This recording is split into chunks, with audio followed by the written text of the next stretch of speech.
Crystal Tower Information Whiskey 21530 Zulu, wind 060 at 5. 076 Mike Juliet, this is departure radar contact.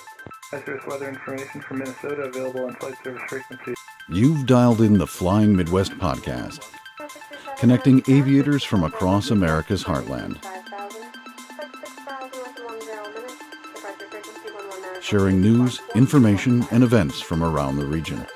Calling Nancy 53 on Oak Tower, roger, turn left heading 070, runway 9er, clear for takeoff. Sit back, relax, and join our crew for some hangar talk as we discuss a wide variety of regional aviation topics. Departure 71143, flying flag, runway 28 left, push takeoff, left hand south first. And now, from our home at the Anoka County Blaine Airport, our checklist is complete, and we're ready for departure for another episode of the Flying Midwest podcast. Contact departure, have your flight. What is going on, everyone? Jim here with the Flying Midwest podcast. So happy you're able to join us. On this episode, we're joined by Erica Armstrong. She's the author of A Chick in the Cockpit. She'll talk with us about her career in aviation, her book, and much more. And as always, news and events from around the region, with some friendly hangar talk along the way. So strap in and let's take off into this episode of the Flying Midwest podcast. Welcome everyone to the Flying Midwest podcast. I am Jim. How are you, Maddie? I'm doing absolutely swell. How are you, Jim? I'm doing great. I think we Excellent. need to get something right out the gate here as we get started with this episode. You and I have been really knocking out a bunch of interviews over the last couple days. Though it's been some work, it has been friggin' awesome. I almost said podcast hell, but yes, it has been absolutely wonderful. What did you almost say? Podcast hell. Oh, No, on a very real note, yeah, it has been a lot of recording, lots of things happening, lots of moving parts, but we have had some excellent interviews with some excellent people. yes, we and have. we're very excited to bring those people and those interviews to you. So just a quick teaser. So we talked to Dick Novinsky, who is the Director of Communications for the Oshkosh AirVenture, little event maybe you've heard of. And he talks to us about a ton of really cool things going on. Like Maddie and I were on like next level nerd mode as he's talking about the things coming up for Oshkosh this year. And like, we're like, we want to go right now. Oh my God. Dick is an extremely passionate person, and you can tell throughout every second of the interview that he is just excited to do what he does, and he loves aviation, loves airplanes, and loves AirVenture, and so do we. So it was a very, very fun interview to record. So we're going to head over there next week and just hang out there because we're so excited. Oh, yeah. I'm making the 11-hour and 52-minute drive up to Oshkosh, Wisconsin. And we're just going to stay there. So We're just going to stay there.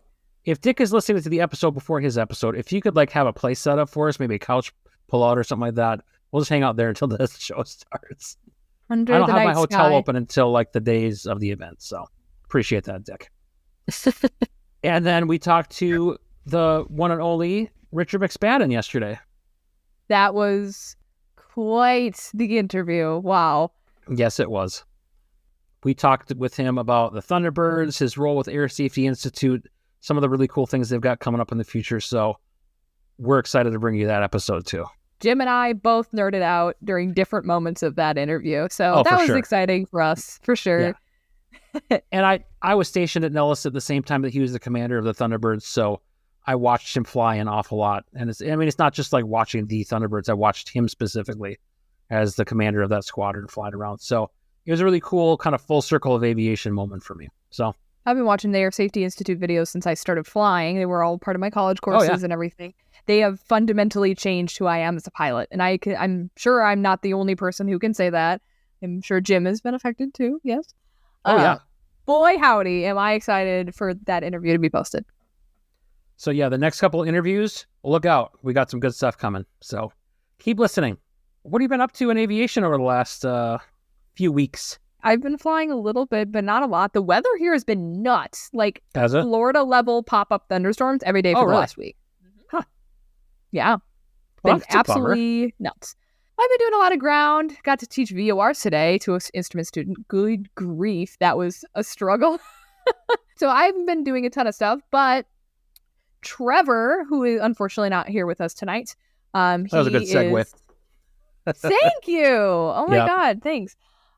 Trevor has been committing many an act of aviation. He has been both flying on the C-130 and by himself, building up those hours. So fortunately, he cannot be with us here tonight, but hopefully we'll have him on for a future episode.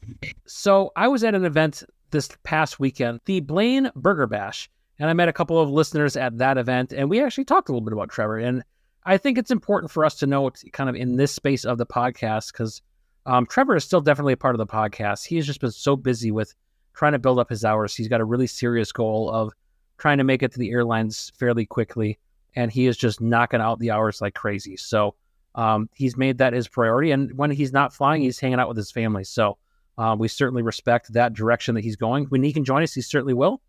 This episode just isn't one of them. So he'll be back. So you mentioned that you had gone to the Blaine Burger Bash. What other acts of aviation have you been doing, Jim? I got a couple things I'll talk about. So I did my first lesson where I was in the plane teaching something to my instructor. We did slow flight, and I think I took for granted the talking part of it. I mean, I knew I'd have to explain things, but I don't know if I overanalyzed it or what, but I'm like, am I talking too much? Am I talking too little? Am I adequately getting out the descriptors that I want to explain what's happening with the airplane, with this maneuver, and how to accomplish it? And how do I meld all those things together into something that makes sense to somebody else? And the feedback I got was good, but I mean, it's just something I think I'm going to have to get comfortable with. And being specific, you can't just say, all right, let's reduce the power, because then a clever instructor may reduce it a little bit more than you want them to on purpose. No, not that much. Let's just... So being specific with our instructions. Yeah, it's a tough mode to get into, but once you're into it, you'll notice that it gets a lot easier. The other thing I did was I went to the Great Minnesota Aviation Gathering, but not only that, but I put something to a test that I actually went beyond the test stage and actually published it. So if you haven't checked out our YouTube page, I decided I was going to test some video of going to this event. Something I'd like to try to do a little bit more with the podcast is just going to different events around the Midwest, taking some video and putting that on our page just to further showcase aviation. So the idea was just to test it. I was riding out to the event with somebody else, so I wanted to test the equipment, see how it would work in an environment where I didn't have to worry about flying the plane. And then I started testing the software I was going to use to edit, and the rest is history. I made a 22-minute video and published it on YouTube. Good job, Jim.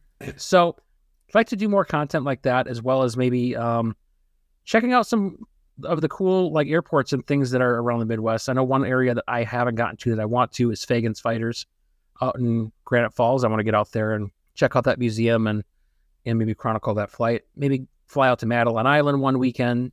Cool stuff like that. Check out what the Midwest has to offer if you jump in an airplane. And there's plenty. I wanted to go to Madison Island. The school I was at took a trip out there, but I wasn't there. I think I was on vacation or something. And of course, the 1 week where they go and do something fun, they went and camped out there, I think. And I didn't get to go, but it's on my bucket list still. If you are interested in checking that out, just hop on over to our YouTube channel and then subscribe for more content in the future. We do have some exciting things planned that I don't want to spoil right now, so we'll leave it at that. Well, we've been doing a little bit of chatting here, Maddie. Should we jump into the news? Oh, yeah. We've got a modest sampling today for our news. Really we could only find things from Minnesota and Kansas, funnily enough. So we just have a couple articles. Well, let's hear them. The first one. Are you going to be able to do this? Yes, I can. This is, yeah. This is going to be our professional podcast moment.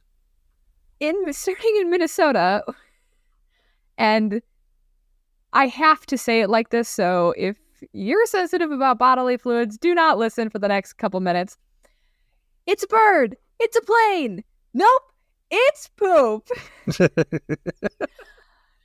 On May 12th, residents of Burnsville, Minnesota were waiting in a Caribou Coffee drive-thru line, of course, when they experienced some splattering on their windshield of quote-unquote brown rain. Carissa, the Burnsville resident, said it stunk and it was not fun. And her cat had a similar experience this morning, so she was not prepared to continue that. She actually has her A&P, so she's a mechanic, and she was curious as to why this was happening and if this was potentially from an aircraft and how that would happen if that was a thing, because she didn't think that was actually something that could happen as a forced event in flight. The Metropolitan Airport Commission said they are not aware of any incidents related to flight activity. However, she did some internet sleuthing, and she believes that the culpable plane was actually a United Airlines flight to Denver. This is actually surprisingly not the first time that this has happened. And to anyone and to any listeners, just so you know, this next section is labeled prior poops, in case you were wondering. In 2018, there were startlingly large chunks of ice that fell onto some villages in India. The villagers thought this may have been an extraterrestrial object. However, this was sent to a lab for chemical analysis, and it was strongly suspected that the ice chunk was actually frozen airline excrement. So no one was hurt in that incident. However, in 2016, a woman in Madhya Pradesh was not so lucky, and she got pummeled by a football-sized chunk of ice.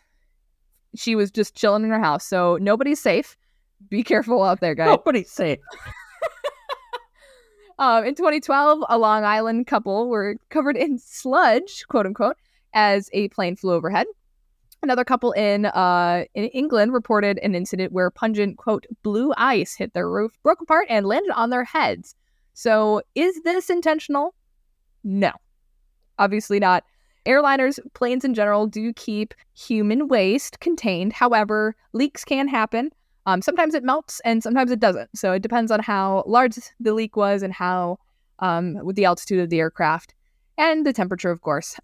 One time, a blue ice actually knocked an engine off the wing of an aircraft, which was interesting. It'll be in the show notes if you're curious of all the different ways that different transportation systems dispose of waste. However, do not be alarmed, too alarmed anyway. The chances are low, but never zero, of getting right done.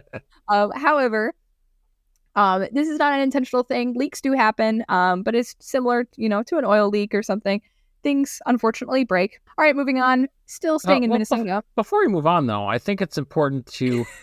we don't want to forget the really harrowing story of one Joseph Dirt, who found his lucky meteorite and put it in a wagon and carried it around town. It also was a large chunk of blue ice. Have you never seen Joe Dirt? No. Oh, Maddie. What are you talking about? Joe Dirt. He found him a lucky meteorite. Sorry, carry on. Moving right along. Here's a fun one. All right. Well, it's not as fun as the last one, but it's not. The Minnesota State Patrol says a drone operator was taken into custody Tuesday after an unauthorized drone was seen flying near the agency's helicopter. Bad decisions were made. According to the State Patrol, pilots in the helicopter were on a routine patrol at about 10 p.m. near Loring Park in Minneapolis, and they noticed the drone flying nearby. Officials did not specify how close the drone got to the helicopter. But the drone operator was located and taken into custody by police and State Patrol officers. The drone was also recovered. However, this investigation is ongoing and charges may be filed. Just don't fly drones. No. Well, I wouldn't say that, but... On a real note, please be respectful of other aircraft. Please don't operate unsafely. All right, we've got one more down to Wichita, Kansas, where I am. The governor, Laura Kelly, has sent letters urging members of Congress to support Kansas aviation and F-35 jet fighter production. So Kelly requested that the chair members and ranking members of the House and Senate support the president's fiscal year 2024 budget request for 83 F-35 fighters and at least 6 additional aircraft. This program supports nearly 5,000 direct and indirect jobs in Kansas and has an annual economic impact of more than $541 million. She says that enhancing the F-35 production in Kansas is very important to its future because it will generate economic opportunities for everybody here and bolsters American and national security. We do a lot of aviation down here in Wichita, so I'm not surprised by this, but we will see where that ends up and if we end up building more F-35s. All right. Thanks for the news, Maddie. No problem. Jim, do you mind doing something useful and telling us about the events? Despite how hurtful your comments were, I will. We start off in North Dakota for the Fly ND Summerfest. This is the North Dakota Aviation Association's fly-in that occurs from June 17th through June 18th at the Bowman Municipal Airport in Bowman, North Dakota. The unofficial start of the event is Friday the 16th with a barbecue at the airport, and there will be camping available on site. Over the day on Saturday, they will have a number of events, including a corporate air golf tournament, dinosaur dig, and other aviation activities. For more information, you can register at www.fly-nd.com. Next up, over a busy Father's Day weekend, Wings Over Wausau at the Wausau Downtown Airport. This event takes place June 16th and 17th. They will have a professional air show on Friday night at 5 p.m., a Wausau wing competition where you can sample some wings from local vendors and vote for your favorite, a local air show and professional air show at 2 p.m. and 5 p.m., and a large firework display at 9:30 p.m. More information for that event is at wausauevents.org. We talked about it in our last episode, June 16th through the 18th, the Columbus Air Show at the Rickenbacker International Airport in Columbus, Ohio. They will feature the United States Navy Blue Angels, an Air Force F-22, a KC-135 straddle tanker, and many other aircraft. An important note, tickets cannot be purchased at the gate and all tickets must be purchased online. For ticketing information, you can visit columbusairshow.com/tickets. Our next event is a Father's Day fly-in and open house at the Crystal Airport in Crystal, Minnesota. This event will take place on Sunday, June 18th from 8 a.m. until 3 p.m. They will have Dad's Belgian waffle breakfast, aircraft and other displays, airplane and helicopter rides, and much more. You can get more information for that event at crystalairportopenhouse.com. And because there are so many pancake breakfasts and other types of fly-ins on Father's Day weekend, we encourage you to check out flyinghamburgersocial.com. On his webpage, he's got a number of events listed on there, so we couldn't possibly cover them all in one episode. Please go check out his website, give it a little bit of traffic, and see what kind of events are in your area. Next up is a 4th of July weekend air show spectacular. The 2023 Battle Creek Field of Flight Air Show and Balloon Festival will be July 1st through the 4th.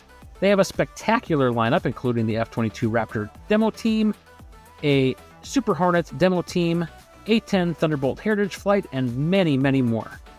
This event does accept cash and credit card for admission at the gate. However, you can also purchase online on their website, fieldofflight.com. There is a tab for tickets in the top right corner. Coming up next, the National Cherry Festival Air Show, July 1st and 2nd in Traverse City, Michigan. This event will feature the United States Air Force Thunderbirds, the U.S. Navy Rhino demo team, airshow performer Kevin Coleman with Coleman Aerosports. The U.S. Coast Guard Air Station Traverse City will also have aircraft on display. You can also check out other events tied with the National Cherry Festival. More information for that event, cherryfestival.org. And finally, the 2023 National Stole Competition in Isle, Minnesota. This event takes place Saturday, July 8th. Gates opening at 9 a.m. Tickets for this event will be $10 if purchased online, and they will be $15 if you pay for them on site. There is some limited parking options on site. There will be more information on that at nationalstole.com.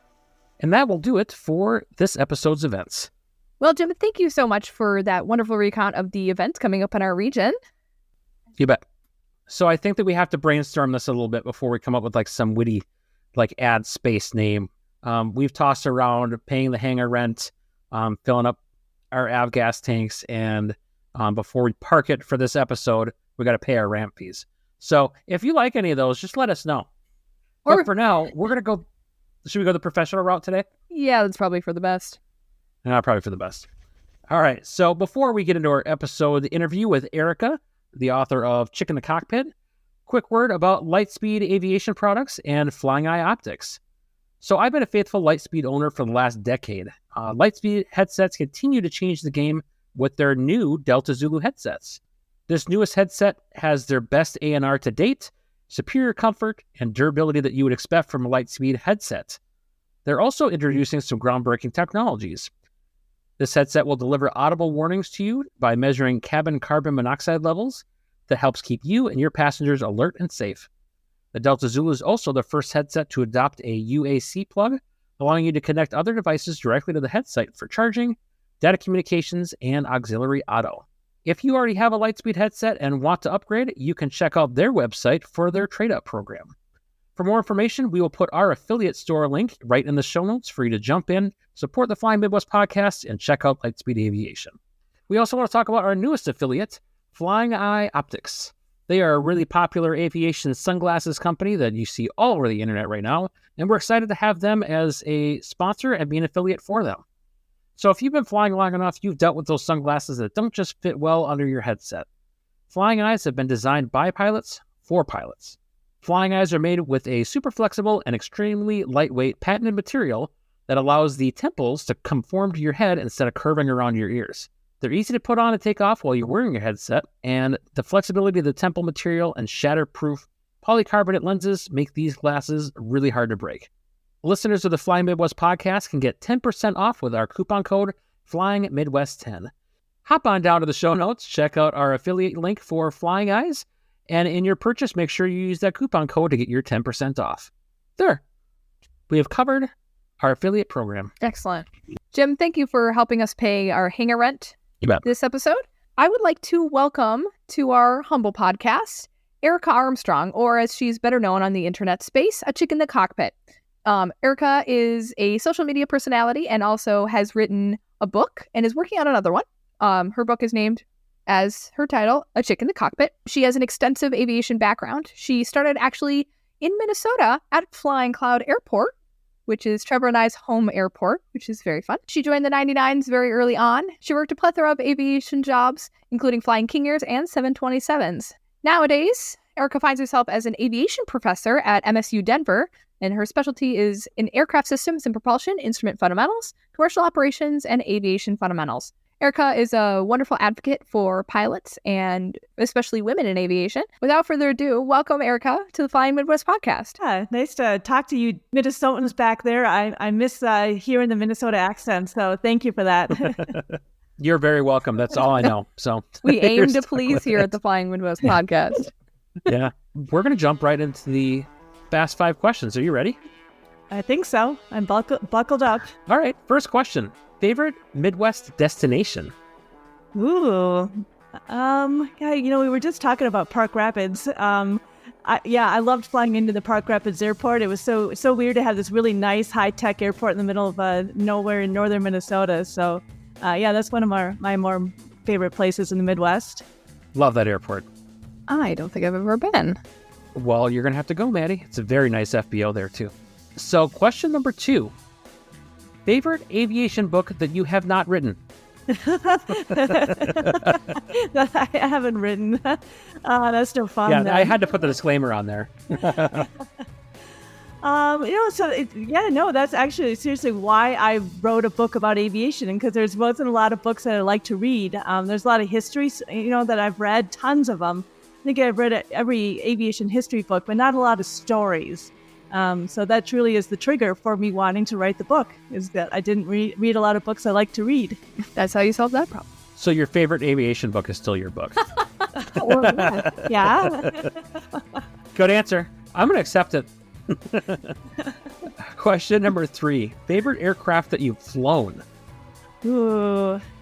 Yeah, it always depends on the mission, but I'm sorry, the one that always comes to the top, the Boeing 727, you just can't compare anything to it. So, such a fun airplane. All 3 seats I got to fly, so that's kind of where my my passion for aircraft systems came into play, is learning, because it was always broken. So you learn really quickly how other systems work with something else broken. Question number 4. Least favorite aviation movie? Oh my gosh. This one just happened. It was on Netflix. I started it and I couldn't get more than 15 minutes into it. It's called, A Wing and a Prayer. On a Wing and a Prayer. It was On a Wing and a Prayer. And I'm thinking, it's going to be so good. Yeah. Oh, it will hurt. Right? Oh, I had a stomach ache. I had to turn it off. My wife was watching it in another room. I'm like, you're watching an airplane movie without me? She goes, I guarantee you're not going to like this. I know. And I made it about 5 minutes. I'm like, oh, you're right. I'm going to go. But there's some decent actors in that movie. I thought it was going to be good. Yeah, that's what I thought. What do you do? All right, our final Fast Five question for you. This is our favorite one. If you could meet anyone in aviation and have a conversation with them, dead or alive, who would it be? Oh, gosh. Oh, so many. I would love to spend more time with John and Martha King. I met them briefly at the Living Legends meeting, but I'd like to go to the bar with Bob Hoover and talk to him some more. I got to meet him briefly at the Reno Air Races, and he was such a character. He was so much fun. So, yeah, I miss seeing him. I love the little bit that you would like to go meet with him at a bar and have a conversation with him. That's Yeah, the Kings would be at a restaurant and Bob would be at the bar. That's fun. I feel like you would meet the Kings at Olive Garden. That's not a knock on them. I just feel like that's the vibe. I was thinking more along the lines of like a Baker Square. Yeah, I can see that. Thanks for playing along with our Fast Five questions. I think you did great. Okay, good. All right. Should we dive right into it then? Yes. With the real questions? Let's do it. Those are just the warm-ups. Okay. All right. So can you tell us a little bit about how you got started in aviation? Yeah, we've got about 8 hours, right? I think so. It's an 8-hour podcast. Yeah. Yeah, exactly.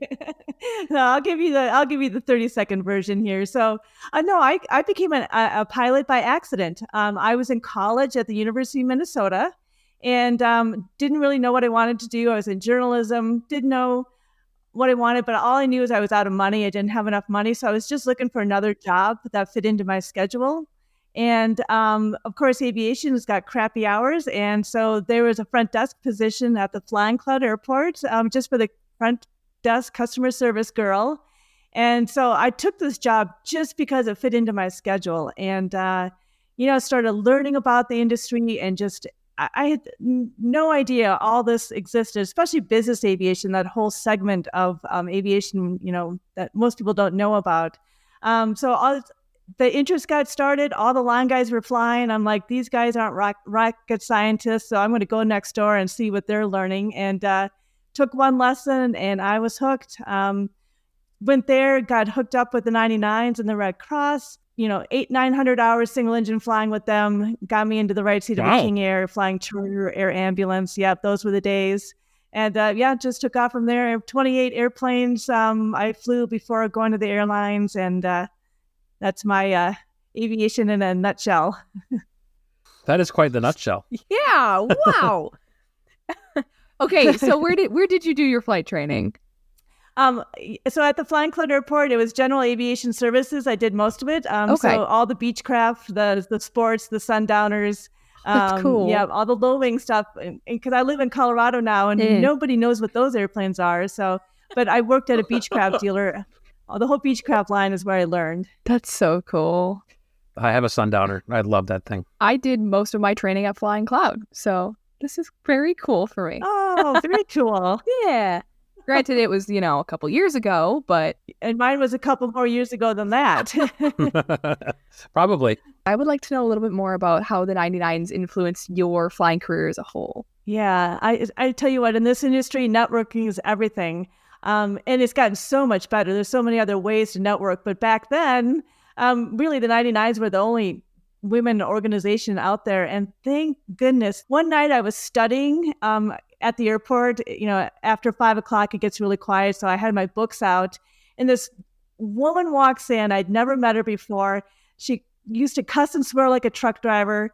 But she was a 99. And she coordinated the transport of blood with the Red Cross. And at that time, you would volunteer your time, and then the Red Cross would pay for your expenses. So I would work at the airport, and then I'd get into a snowmobile suit and then go fly around the 5-state area, picking up blood and then racing it back to St. Paul. So I didn't get paid for it, but they paid for all of my time. And I honestly don't know how I would have made that leap into the next step without that association. So I'm so thankful for organizations like that. So I have students coming in the door. That's the first thing I make them do is start networking. Get yourself on LinkedIn. I know even those Facebook pages, they look, like what purpose do they serve? But they really do. It just takes that one person to change your life and make that connection. So, they certainly did for me. Oh, that's awesome. Now that I'm like just flying, it's like, wow, it'd be really cool to like meet other ladies, who are doing what I do or like cooler things than what I do. It's who you meet. For sure. And through the Facebook groups, can't discount the Facebook groups because that's where I am because they're free.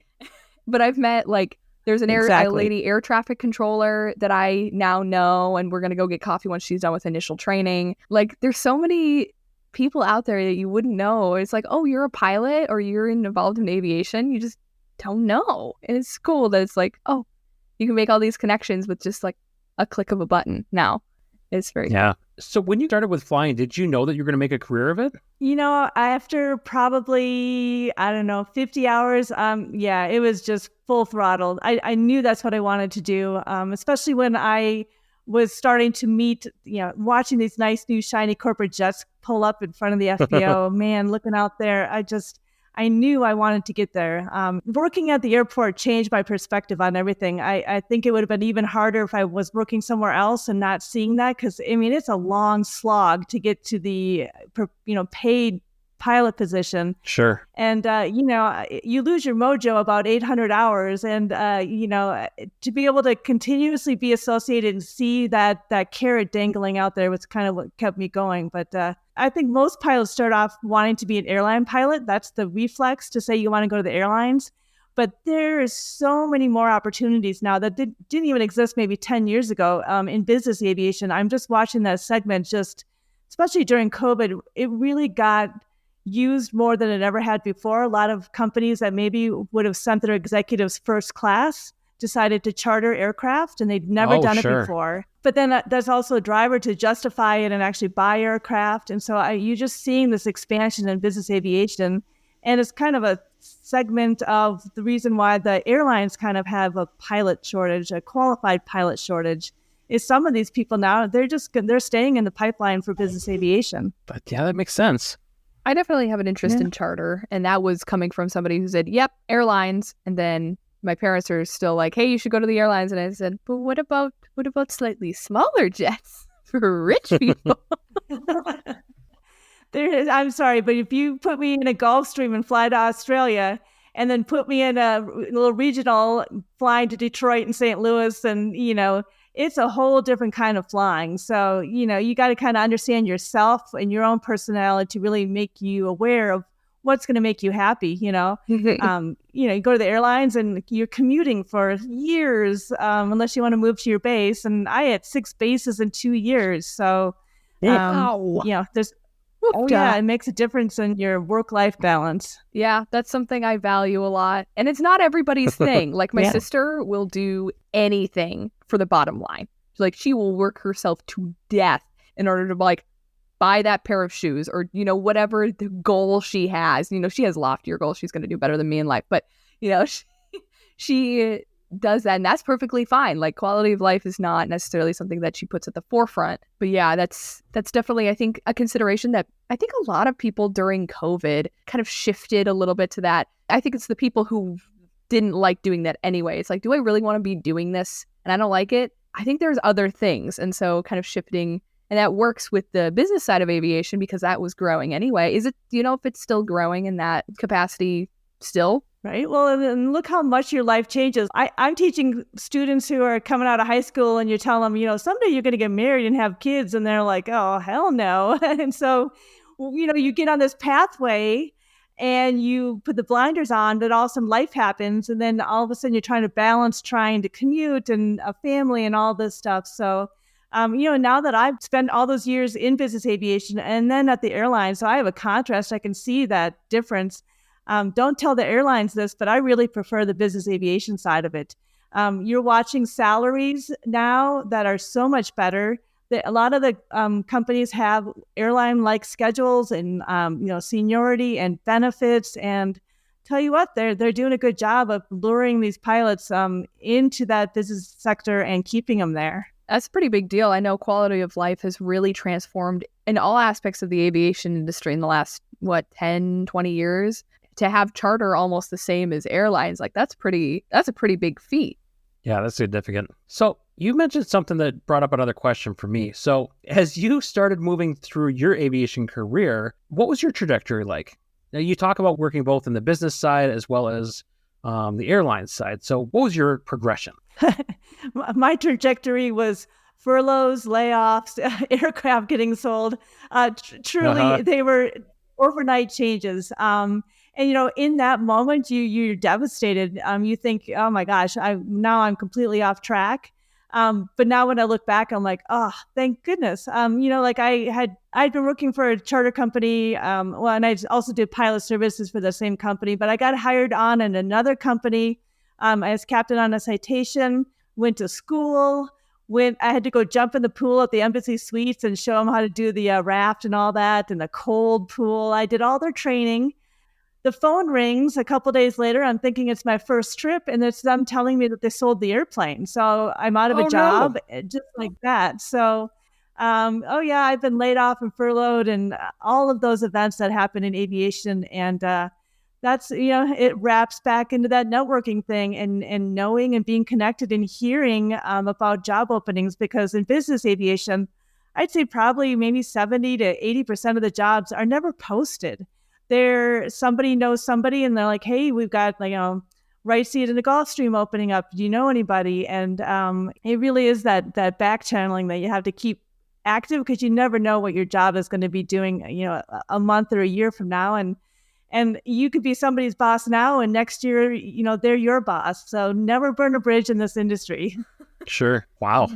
That is fantastic advice. And it was actually a company going under then that made me just finally decide to send my resume into the airlines. I really wasn't going to do it yet. And so I'm like, oh, I'll do it. But then I got hired as a flight engineer and got to, start flying sideways for a while. It's unfortunate that Trevor's not here. He's our third partner in crime. He is a flight engineer on C-130s, which is what I think he's probably doing right this very minute. I think so. Yeah, isn't he? He's on a trip with the guard, so he would be just all over the questions about flight engineers with you. So and he'd be talking really loud because he's deaf. Yeah, that's probably true. As you're flying that flight engineer spot, which aircraft was that on? I feel like you said it earlier. Yeah, this was on the Boeing 727. That's okay. That's what I thought. So cool. Okay. Yeah, this is kind of where my fascination came into understanding how pilots learn, how the pilot brain learns, because you get kind of bored back there after flying in business aviation all these years. All of a sudden you get hired and you're not actually flying the airplane. And I'm not kidding. I used to have nightmares that I would forget how to fly. And it was because I was sitting back there, not actually flying. Don't tell the airline, but I was still flying a little bit on the side. I made sure duty times didn't cross over, but I still kept flying. But it's a great experiment in human communication to lock strangers in a room, put them under pressure, and see how they function. So it is such a thing of beauty to watch a captain and a first officer work really well together. But it's also a nightmare to watch two people that don't, jive. They don't work well together. It also becomes a safety issue when these personalities clash. So it's so interesting for me to sit back there as a flight engineer, just be a fly on the wall and watch. And you really learn then what makes a good captain, what makes a good leader, and you could see it happening. And especially during emergencies, to see what has the better outcome and why. So I with that kind of knowledge, I try to take that back into the students that are just starting off the first 10, 15 hours and really try to get them to even understand themselves a little bit better. One of the things I try to focus on right now is the startle effect and how each person reacts to it, because we're all a little bit different. But even the next time you're in the grocery store parking lot and somebody almost hits you, try to pay attention to how your body reacts to it. And in general, we all get tunnel vision. We kind of focus on what the main problem is, right? So if we can teach pilots right from the very beginning to acknowledge that within themselves, like, same thing for like hypoxia. What is the effect on you specifically?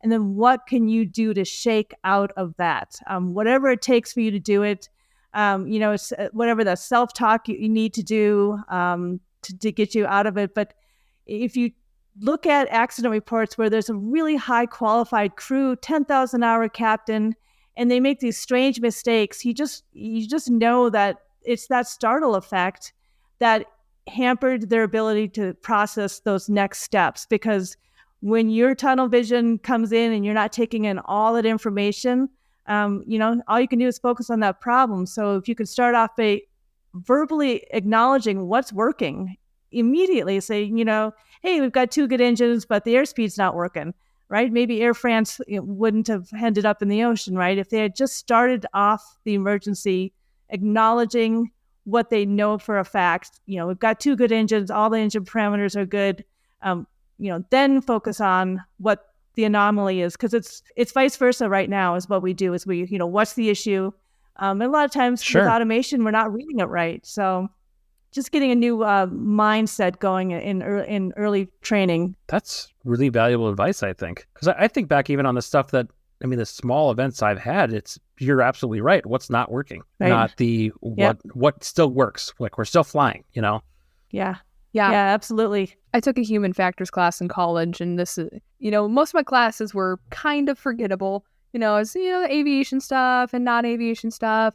But the human factors one has stuck with me because a lot of it had to do with the accidents. Like there were lots of accident coverage, but a lot of how the human brain functions and how, designers have to make things with humans in mind because we do very certain things and we expect this and that and not what a computer would see, and things like that. And so working with that, it's very cool and it's very interesting, but it all stemmed, from accidents and stuff, from errors. A lot of it having to do with systems, like you said. I think that people don't think about often enough. Yeah, so you can create a reflex way back in early training to have a better outcome later on, because it could be 10,000 hours later before you have an emergency.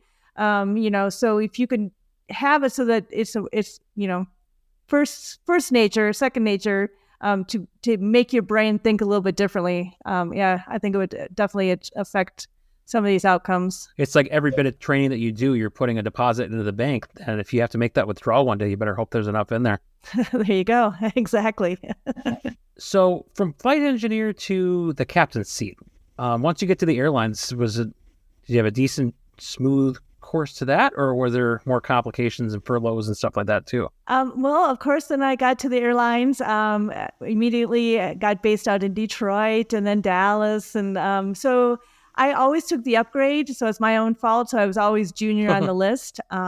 But then 9/11 happened, and boy, if we could all remember those headlines back then, I remember them just saying, aviation was never going to be the same. Pilots were desperate for jobs. Gosh, it was just so dire. So of course, we then go through that again through COVID. But now you're just watching the industry just, take off exponentially. So, I'm watching the business side of aviation. It's a cycle. It always seems to be like a 7 or 8 year cycle. The one thing that freaked me out, I was just looking up, I always am watching the pilot shortage, and I just was going through all the FAA charts and airman stats. The cool thing is that in 2013, we had 120,000 student pilot certificates. And as of end of 2022, we had 280,000 student pilots. So we don't ever talk about this, but I think even what Maddie was saying, I think during COVID, people reevaluated what was important to them and what they wanted to do. So I have so many people emailing me who are saying, hey, I'm 50 years old. I've had a full career and I've always wanted to be a pilot. Is there still a chance for me? And the answer is absolutely. And especially because a lot of these people have money. So that affects how fast and efficient your flight training is. So I was just blown away by that statistic because we are really in such a dire pilot shortage and we've been talking about it. So I think it's a really delayed reaction. I think enough people, it's been in the headlines long enough that people are actually taking action. So you know what my concern is? 7 years from now, when these 280,000 people make their way through the system, will there be some pullback on the industry at that point? So, I hope not. But I'm so excited to see that many people out there, at least trying it. Getting out there, and because I don't care if you can get 1 hour, it changes you. And anybody that gets to the point where they solo, just to see the joy on somebody's face, and they walk a little taller, they have a smirk on their face, and they'll always have that. So I'm so happy to see at least that those numbers are growing. That's what the whole second podcast is about. It's people transitioning from one job to another. So, like that same thing that you talk about, I mean, all the people that I've talked to in there, it's all about people are like, what am I doing? I kind of like what I do, but I don't love what I do. And after COVID, like, why don't I just go chase what I want to do? So there's so many people doing that. All right. So if you want to talk transitions, here's the best one. Yeah. So I always tell my students to always have a backup plan. They always roll their eyes. I'm like, no, I'm serious, because every 6 months you're taking a check ride, you're getting your medical. So March of 2019, on a Sunday morning, I'm driving to brunch to go see my two friends, and I got hit by a drunk driver. The airbag flew, and I lost my hearing and damaged my inner ear. Doesn't sound like it'd be a big deal, because for humans it's not, but for pilots it is. So we use our ears for so many more things than just hearing. And so actually I'm just about to go back. You'll laugh. I'm going to go out and just go get a 172 and get back in the air somehow, some way. But talk about transition, right? Because life does that to you. You don't always consciously get to make those choices. So definitely along the way, learning how to make the best of those changes. And I really do end up always in a good spot, even though at that moment you're like, come on, what the hell, but seriously, it's all been good. That's too bad. People's stupid decisions affect other people's lives so much. But is that where you got into teaching more of the system stuff, or was that before that even? I was already teaching systems before. I was already working for a company called Aircrew Academy, and they like to have people out in the industry. So I was also teaching at the local university that has a flight training in it. So that was that 727 that did it to me. I was so fascinated in aircraft systems. And, we really don't teach our pilots a lot. We'll lift up the cowl of the 172 and show them these are what all the components are, but we don't spend a lot of time talking about, if you're flying along and your alternator craps out, what exactly is going to happen? So I love being able to take those students through some scenarios and to get them to start thinking through those things while it's safe, and we can armchair quarterback, and so they're more prepared when, not if, when it happens in the real world. Yeah, for sure. It's so important. So the next thing I want to ask you about, I heard somewhere that you wrote a book. You want to tell us about that? I did. Yeah. It's called A Chick in the Cockpit. And, like I was saying before, there's not a lot of stories out there. So part of it was to bring women into the cockpit with me, just to have some fun, tell some stories, and then to show some of the challenges that women have that are going to be unique to them. Whether we like it or not, we're still the ones that are going to have babies, and, it affects how we balance our lives, and just the angle that we have to carry through a career. So just wanted to, bring the people into that story with me. And my book club are the heroes of the story. So I'm not going to give too much away, but I kind of wrote it for them. They knew half of the story, and so I helped finish it for them. So that's pretty cool. That's wonderful. I like that part. You mentioned the book club a little bit as far as your writing, but what brought you to the point where, like, I need to write a book about this, or I need to write this stuff down? Yeah, no, it really was. We had a conversation actually during book club, and they were asking, for recommendations on books for them to learn about how women, deal with in the aviation community. And they're like, there's nothing here for us to even read together. And I'm like, in my head, I'm like, all right, well, I got a good story for you. So yeah, it was definitely the motivation to write that down. And, to encourage the next generation and talk about it, just make it normal. Honestly, I've got 2 girls that I'm raising. They've grown up with it, and I think that whole generation will not even think twice. They don't care if it's man or woman. It really does take a generation or 2 to change perspective. So Sure. anything that I could do along the way to help change that perspective, but also to bring some of the passion of aviation back, is kind of lost its shine. The glory days of aviation have been replaced with headline news about, passengers beating up the flight attendants and just misbehaving and just this whole unglamorous part of the industry. But it's still such an amazing career and opportunity. So anything I could do to bring back the joy and the humor of the industry, and remind people that's not all those bad headline news. That's part of my goal. Is part of it too to inspire that next generation of pilots? Absolutely. I plug away. I never really liked social media. So I used it because my dad in Minnesota wanted to see pictures and stuff. So I had just a couple little, things up there. But when I went to pitch my book, my agent said, "Hey, I love your story. I want to take you on, but I'm not going to take you unless you build up your social media." So I begrudgingly went out and I learned about it. And I actually learned, it is such a powerful thing. We all know that, for better or worse. Yeah. So I decided to make the better of it and use that power and have some fun and just let other girls see that, I can put my opinion out there. Sure, sometimes they're, they're going to go for the juggler and I'll, put my opinion out there. But it's important for girls to see that, and then I can have some humor with it and show them all the things that maybe we don't even know about aviation, and use the power of social media to do it. I follow you on Facebook. Oh, yay. I was just like, yeah, this gal's pretty rad. And then Jim's like, yeah, so we're bringing on Erica Armstrong, who's like, no, you're not. Oh, my gosh. So you've done a great job. Good job on the social media presence. All right. Thank you. Yeah, it worked. Yeah. So with your writing, have you worked on any other new projects, or do you have anything in the pipeline for the future? Yeah, no, I do. And I'm glad that people ask, because it's just, I need that kick in the butt to keep doing it. My agent retired, so I have to start all over again. And the whole process of doing the old-fashioned pitching a book and stuff it's a long process, but I need to get it done.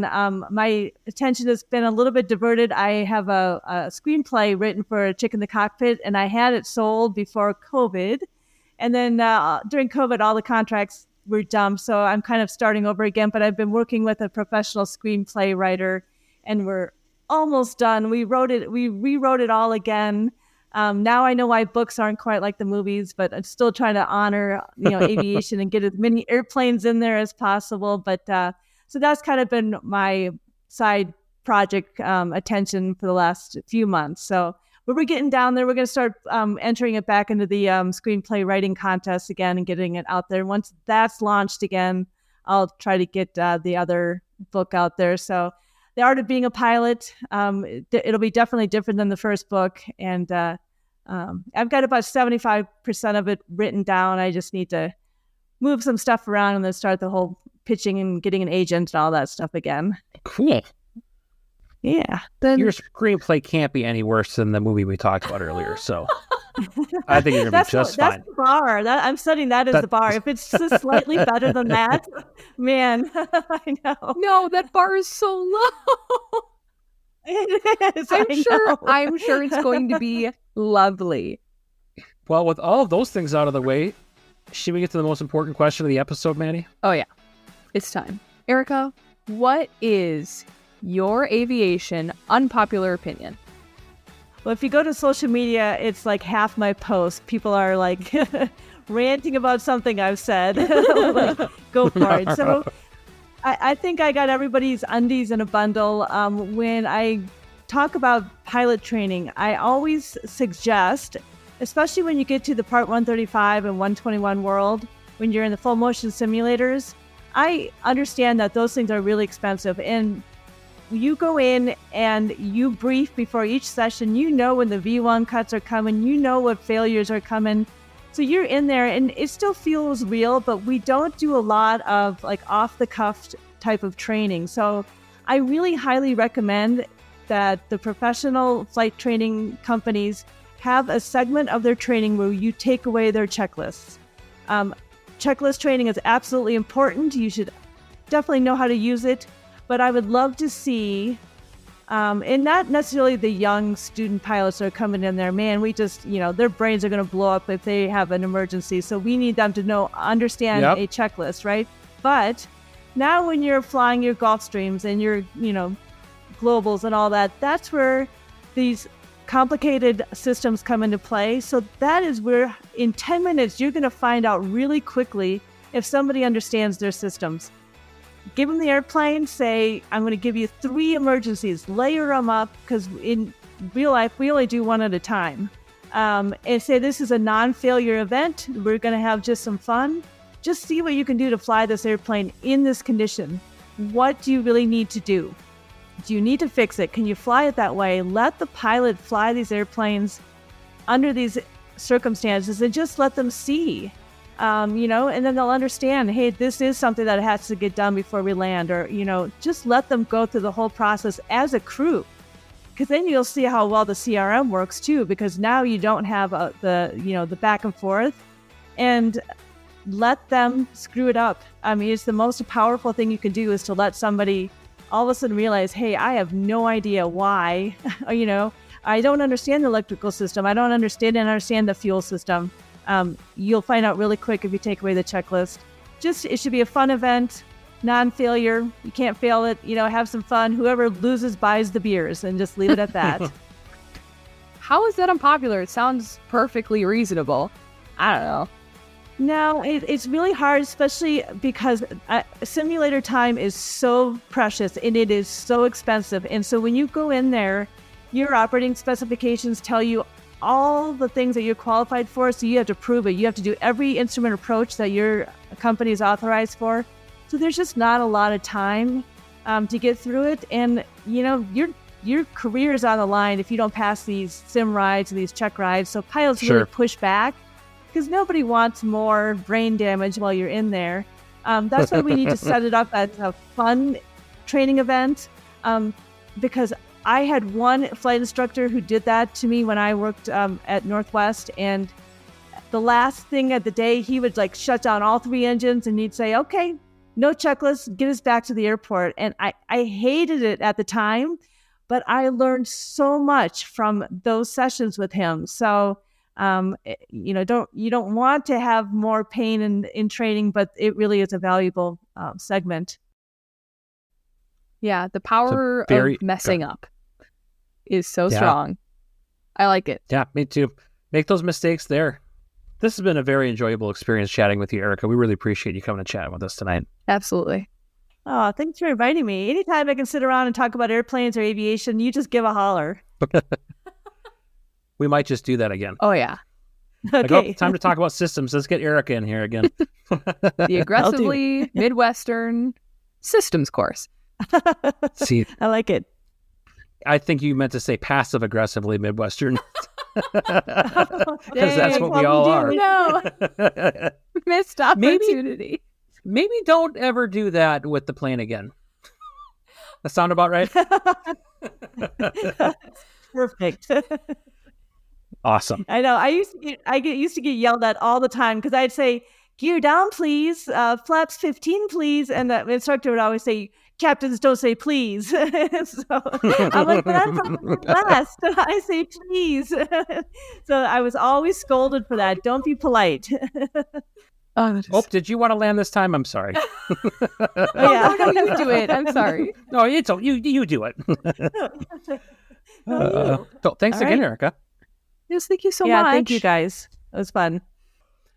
Thank you, Erica, for joining us on the Flying Midwest podcast. She clearly has a huge passion for aviation, and I think it's cool that she wants to reignite that spark of aviation for others, talking about the pilot shortage and just her journey into aviation and how she's chronicled that for others to inspire others. So really appreciate her coming on the podcast. She is quite the cool chick. She is. Thanks, Erica. So what's up next, Maddie? What do we got coming on our next episode? On the next episode, we are going to bring on Dick Napinski, who works with the EAA, to talk about AirVenture, everybody's favorite little local air show. So It's my favorite. we'll be talking to him all about everything related to Oshkosh and what we can expect for this year, fun things, basically anything aviation we kind of talk about. So stay tuned for a lot of excitement and a lot of squealing and fun things that are Oshkosh related. So. Yeah, if you don't get excited about Oshkosh and listening to this episode, I don't even know if you're supposed to be in aviation.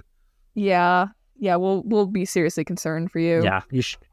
I mean, we question your aviation loyalty just in listening to our podcast, but if this episode doesn't excite you, you're probably not a pilot. So we're going to be at Oshkosh, Jim and I. We're going to be at Oshkosh this year, and we're going to be repping our super cool merch, right, Jim? We are. And you know what? If you're coming to Oshkosh, you should maybe buy a shirt too. We could take a group photo and it'd be a great thing. So if you don't know how to purchase our merch, I'm going to tell you. Flying Midwest Podcast /merch. And check out all the cool different versions of t-shirts. Tank tops, sweatshirts, hats, all kinds of fun things. Oh my, yeah. Yeah, so rep your favorite podcasts at Oshkosh and the other events. Buy a t-shirt. It goes to helping support the podcast and helping us bring this to all of you. Hey, speaking of that, you know what else helps us bring this to all of you? Our Patreon site.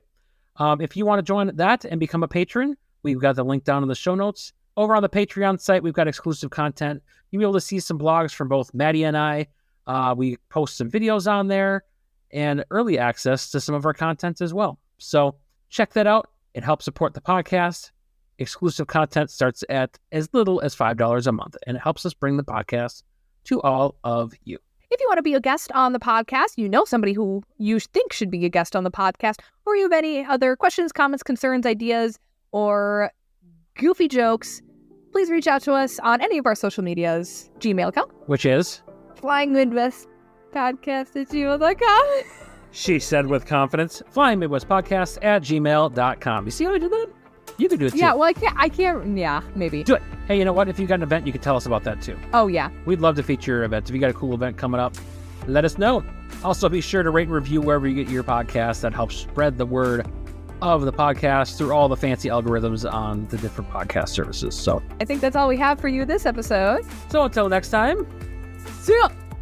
Flight 536, contact Minneapolis Center 132.35 today. Thanks so much for joining us on the Flying Midwest podcast.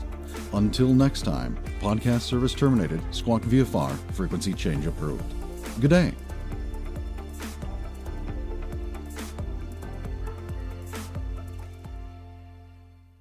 Actually, don't put that in there. That sounds stupid.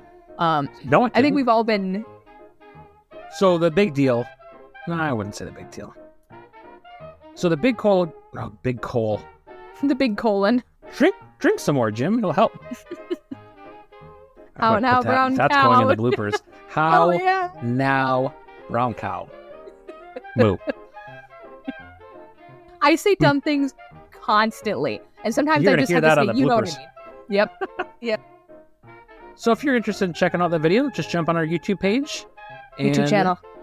YouTube channel, thank you. I saw you like cringe a little bit, like your face twitch, like channel. Channel. Thank you Jim? for those loving.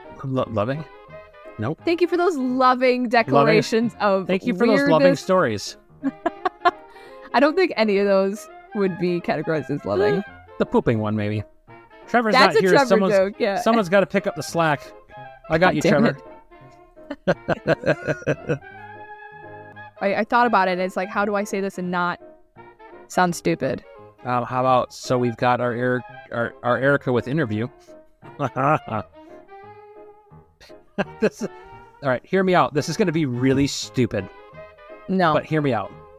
Okay, what? Well, before we park it for this next interview, should we pay our ramp fees?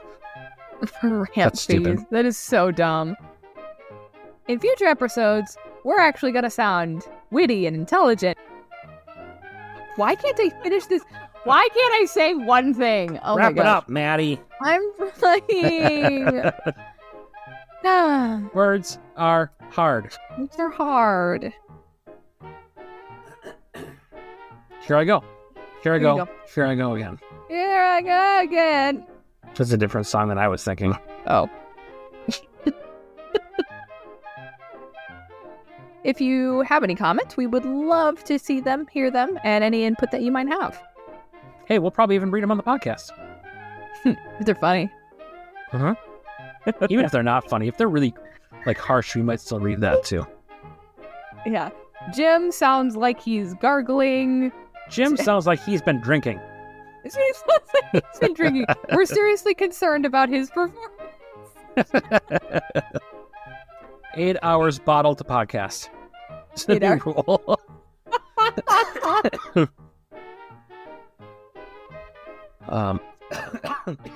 Sorry, I'm sneaking up. I couldn't stop it. Those damn Canadian wildfires. I know. Oh, I'm gonna butcher his name. We have Dick Napinski with No, let's try that again. Okay. All right, hear me out. This is gonna be really stupid.